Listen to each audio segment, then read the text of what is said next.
9, 12, 10, 28, 2, 23. This is Deep State Radio. Hello and welcome to the podcast. I'm David Rothkopf. I'm your host, and this is part 2 of our look back on the year, or look back and our look forward. And I am joined by our dear friends and wise heads to whom we turn, Rosa Brooks of Georgetown University Law Center. Hi, Rosa. How are you? I'm good. Hi, David. Excellent. And Kori Schake of the American Enterprise Institute. How are you, Kori?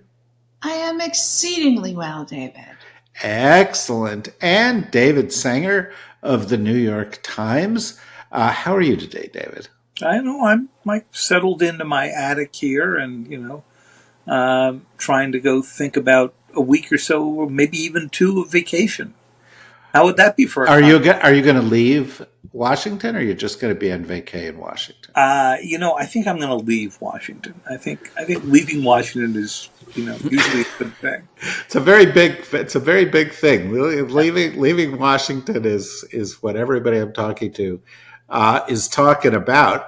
And that, brings us to where we are. We got to look ahead to 2025. Clearly one of the things that is on everybody's mind is that on January 20th, Donald Trump will become the 47th president of the U.S. after having been the 45th president of the United States. And Kori, the mood is so different from the last time around. And that's true, even though Trump said it during his press conference. People just seem to be, some people are worried, but just the mood around Washington is, we've done this and we know how to deal with this. And even, there are a bunch of Democrats who are like, well, we'll have to figure out how to work around this. And, well, we can live with some of these lunatics in the government. And I just getting the sense of kind of like, there isn't as much hair on fire as there was a month ago. What's your sense? Yeah, I agree with that. I feel like Washington is settling in to the description of American elections given by the short story writer Washington Irving, who compared them to riding in a stagecoach. At a certain point of time, you just want to be bruised in a new place. And there's an acknowledgement we're all going to be bruised, but it's going to be different from the complaints that we had about a Biden administration. And I think that's a fundamental misreading of the ambition and prospective competency of a Trump administration, especially if Congress fails to exercise its constitutional responsibilities of consenting to confirmation, of controlling the purse strings, of enforcing accountability on an administration. I was just, as you know, David, because I scroll social media while we are recording, I see that House Republicans are so fearful of running afoul of Elon Musk, who has no formal government role, that they are saying they won't vote to pass the budget, which would be terrible for the country. Yes, although doing what Elon Musk wants may also be terrible for the country. We will see about that. I did see some House Republican today say, oh, yes, there will be cuts in Social Security. So I was like, okay. Rosa, do you sense this citywide outbreak of equanimity in the face of disaster, or no? I do, and it's creepy and disturbing, and dangerous, I think. This sort of lulling into treating all this as if it's going to be business as usual, despite all kinds of evidence that that's just not the case. As we all know, during Trump 1, there were at least a few supposed adults in the room, although they were less effective in moderating Trumpy craziness than I think we had all hoped. He did in fact have a lot of institutionalists around him, and they probably did have some impact in making it significantly less bad than it might otherwise have been. And we saw how things began to really deteriorate late in his first term when all the relatively sane people had abandoned ship. This time around, he's barely even pretending in many key areas to surround himself with the relatively sane. If we end up with the early signs, the fact that he even tried to get Matt Gaetz in as Attorney General, even though Gaetz ended up dropping out, but to replace with Pam Bondi, Kash Patel at the FBI, Pete Hegseth as Defense Department Secretary of Defense potential nominee, Tulsi Gabbard for Director of National Intelligence. These are not signs that things were going to be business as usual. These are signs that he intends, as much as he possibly can, to elevate the most aggressively extremist members of his inner circle, who are already making their own signs that they intend to make good on their threats. I mean, we're seeing already, Trump is, Kash Patel is threatening to sue our friend of Deep State Radio, Olivia Troy, for defamation, for statements that she made that, to me, I'm not an expert on defamation law, but I know enough about it to seem very clearly protected under the First Amendment when stated against about a public figure. But it's clearly part of a campaign to intimidate private citizens who have been critical. And this is the guy who's about to become the head of the FBI, unless something dramatic changes in the near future. Similarly, we've seen just in the last couple of days, Trump attempting to claim that an Iowa pollster, an Iowa newspaper that published a poll that was surprisingly favorable towards Kamala Harris in the week before the election, was engaged in election interference, as opposed to the poll was just, as polls sometimes are, got it wrong. That all of those are signs that he is going to follow through on threats of ideological and personal retribution. His immediate announcement about tariffs, which brought Justin Trudeau on his knees to Mar-a-Lago to be told that, if he's a very, very good boy, he might get to be governor of the 51st state when we annex Canada. These are not signs of business as usual. This is signs of malice and insanity to come. And I think that in particular, the sort of glee of the business and corporate community thinking, profits, is really delusional. The authoritarian regimes can be good for profits in the very short run, but everything we know historically tells us that in the longer run, they're horrifically awful for business and for economic stability, both because of the element of unpredictability in general and likely upheaval that will come from authoritarian policies in general. And I think we can track these to the likely economic impact of Trump's policies in particular, whether it's migrant roundups or the high tariffs and so forth, or when you think about authoritarianism in the longer run, your personal fortune and your company is only safe as long as the next powerful oligarch up the line doesn't decide it wants to eat you for lunch. So I think all kinds of people are telling themselves a fairy tale that this is going to be fine. Everybody's going to get rich. It's going to be cool. We will all be happy except for people who are deported or detained or sued into oblivion. But everybody else will be happy. I think they're totally wrong. I think it's going to be pretty bad. David, do you think foreign policy will matter at all in the first year of Trump? I do. And I'll tell you why before I get to the points that Kori and Rosa have made. You're going to have three big things that are going to, maybe four, that are going to be right on the president's agenda, because the world looks very different than it did when he left office in January of 2021. First is Ukraine. If we believe that there will be some kind of armistice, temporary settlement this year, that's a huge foreign policy in first year issue. China, for all the reasons we just described, and because the biggest Chinese advance has been this huge manufacturing overhang they have. that is, far more than what they can absorb at home. Nothing gets Donald Trump's attention more than trade deficits. Iran, which right now is accelerating its production dramatically, and I think is feeling so brittle these days that they're basically going to have to make a choice between negotiating with Trump, which I suspect they will try, or racing for a bomb. And finally, the tariffs themselves, which he seems to be indicating he would put equally on adversaries and on allies, could be something that undercut the alliances. So yes, I think there will be a lot of foreign policy the first year. I don't think we can predict ahead of time whether or not this is going to be, wildly different than the first term. But I agree with Rosa that when you look at the kind of people he was putting in the major cabinet posts 8 years ago, and you look today, it looks quite different.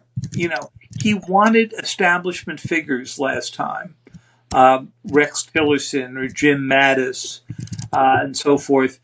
And this time he is putting in people who are avowed to tear apart the institution that they're in. Not all of them.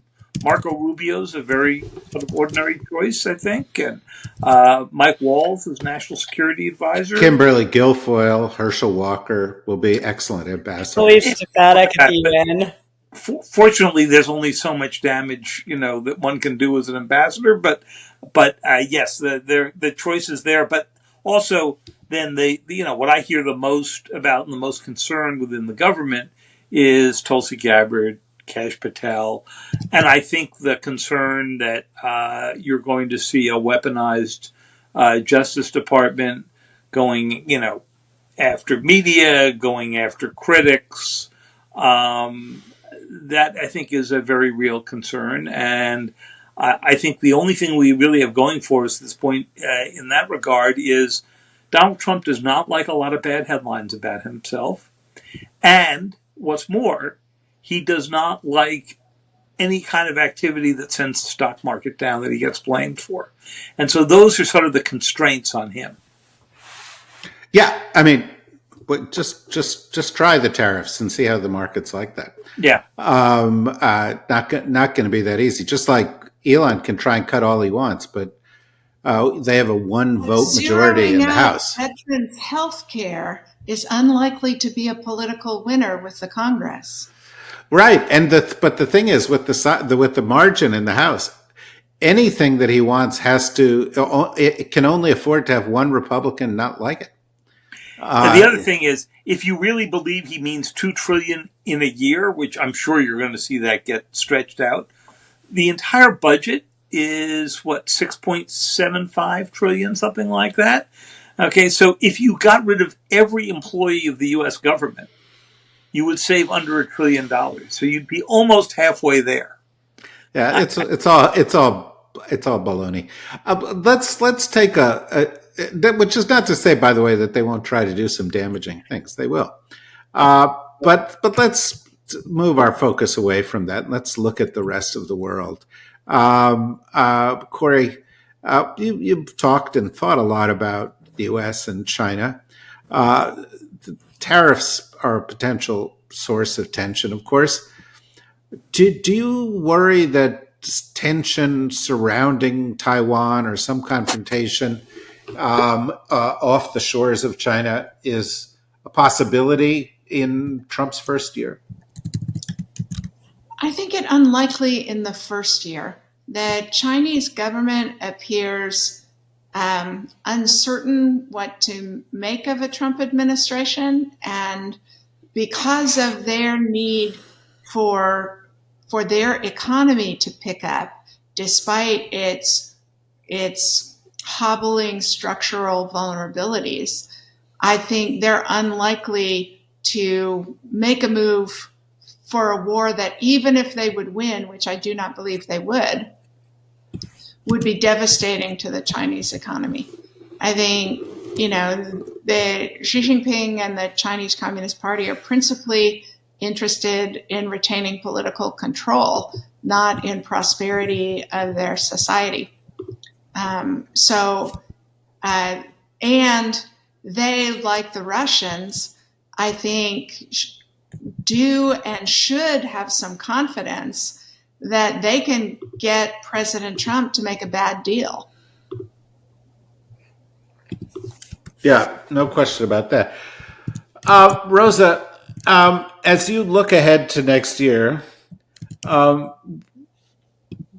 what's going to happen in Gaza? I know you're not an expert in this part of the world, but just what is your sense if Netanyahu is given kind of a free hand? I don't think anything good happens in Gaza. I mean, I think we see more of the same. I think we see, the Israelis settling in for the long term in terms of an occupation. I think, if it's, I mean, look, things could hardly get worse, and yet somehow they always manage to surprise us by getting even worse. But Trump has indicated that, on the one hand, he spouts off all this stuff about I will be the peacemaker, I will bring peace, but he also says Hamas must be rooted out and destroyed, and Israel needs to do whatever it takes. Those are obviously somewhat in tension. The United States learned the hard way over a 20-year period that if your goal is to root out every last terrorist bad guy, you are going to be fighting forever and ever and ever. It's somewhat shocking that the Israelis don't seem particularly interested in learning from either their own history in this regard or ours. So I don't think anything is going to get better for the Gazans, nor in the West Bank. I think that if you had the extreme lack of wisdom to be born a Palestinian in Gaza or in the West Bank, you are probably thinking to yourself today, gee whiz, I should have been born in Switzerland. Next time I'm going to try harder to be not a Palestinian because it pretty much sucks. So nothing good. Nothing good. I think that is exactly right. And I think over the course of the next 4 years, the possibility of annexations in the West Bank and possibly northern Gaza could increase. David, as we look at Ukraine, I have a slightly contrarian view to many people in Ukraine. I certainly don't think Trump has said anything constructive about it, but I do think if Biden or if Kamala Harris had won and she had a team similar to the one that she had in, they would have started moving towards a negotiation in a year. They want to get this thing over, and so I think whether it's Trump moving for one sooner, there's something would have happened this year. How does it play out? Great question, and you could see many different scenarios, but I agree with you, David, that I don't think this is going to be, and you've heard in the president-elect's own phraseology, I think he suddenly realized he's not doing this one in 24 hours, and he'd be lucky to get it done in a year. Why do I say that? First of all, not clear to me that Putin's interested in negotiating right now, right? He's winning. He's like gaining land. So the more time goes on, the better his hand may get, in his view. And if he's got the North Koreans bailing him out and he doesn't have to do, call up more Russians to fight, he could keep this going for a while.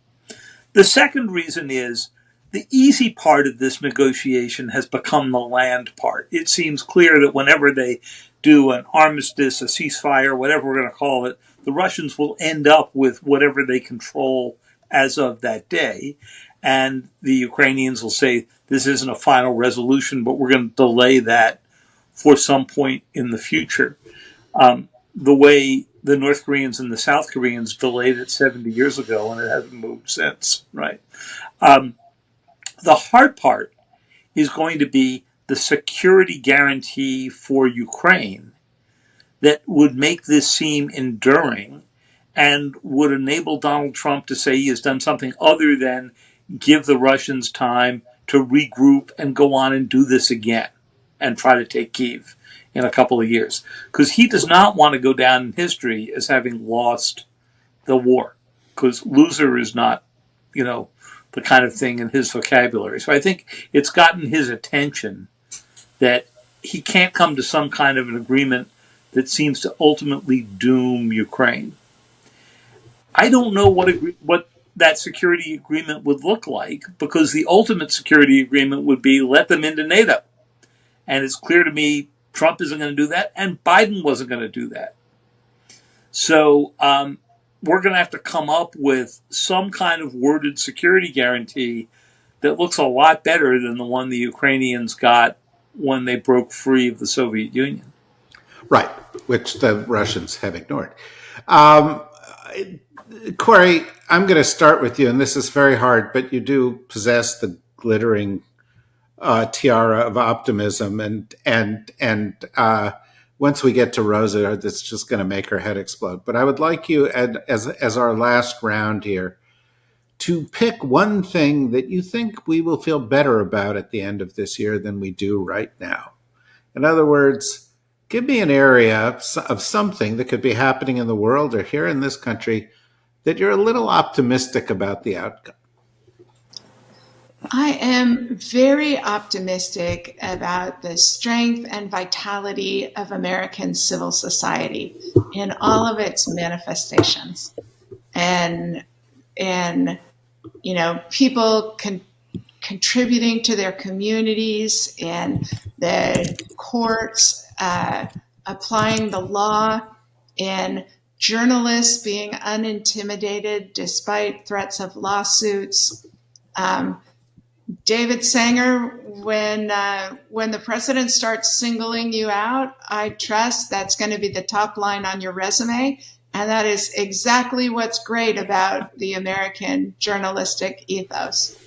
So I think our salvation in difficult political times resides in Americans refusing to stand for things and organizing ourselves to positive effect.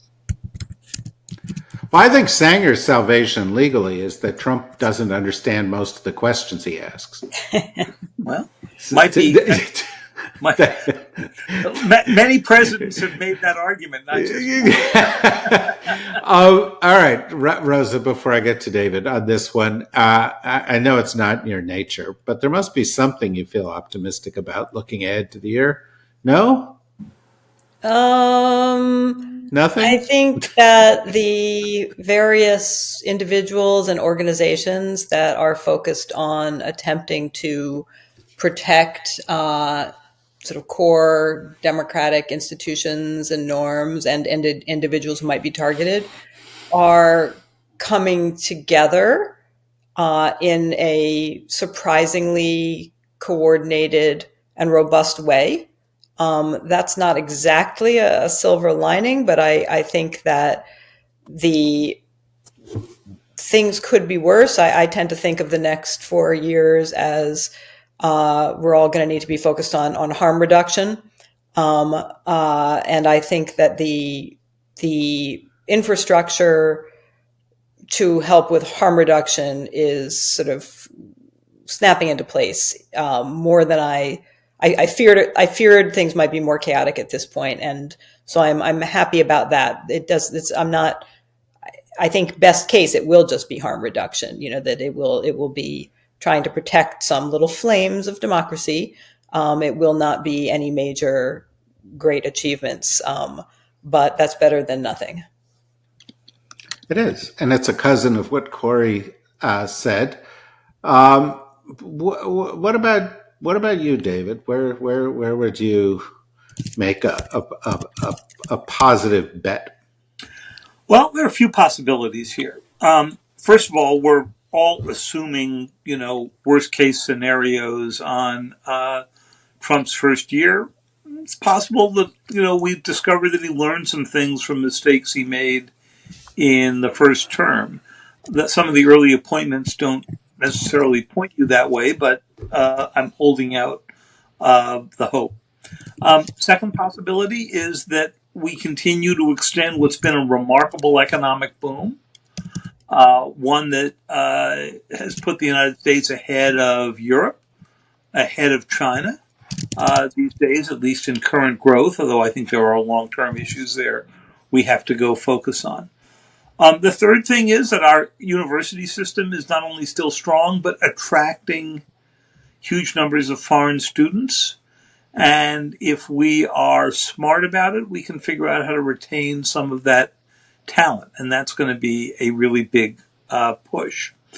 But the headwinds are going to be really strong. And they're going to be strong because this administration is coming in deeply divided, right, between some really heavy duty pro MAGA types and some older neocons who have tried to go change their language some to be acceptable to Donald Trump and get appointed. And so I think you're going to see some pretty remarkable clashes. That's not all bad, because when you have big clashes, sometimes you end up in a better policy place. Well, see what I tried to do there? Tried to end on a slightly more positive note as we look ahead to the year. Obviously, we will cover what's going on very closely and have deep, in-depth expert discussions on what it means for you. But it is possible that some things may turn out next year not quite as badly as you think. And, that's the upbeat kind of perspective that we want to leave you with as you head into your holidays. Merry Christmas to everybody. Happy Hanukkah the day after Christmas, which is really weird. I don't really understand that. I blame Trump. And, Happy New Year. And we'll be with you right after the New Year with loads of new cool stuff. So join us then and listen to some of the best of on the DSR network next week. Until then, Happy Merry David, Happy Merry Rosa, Happy Merry Kori, Happy Merry Ed, who is not here today, and to all of you, have a great holiday season. Bye-bye.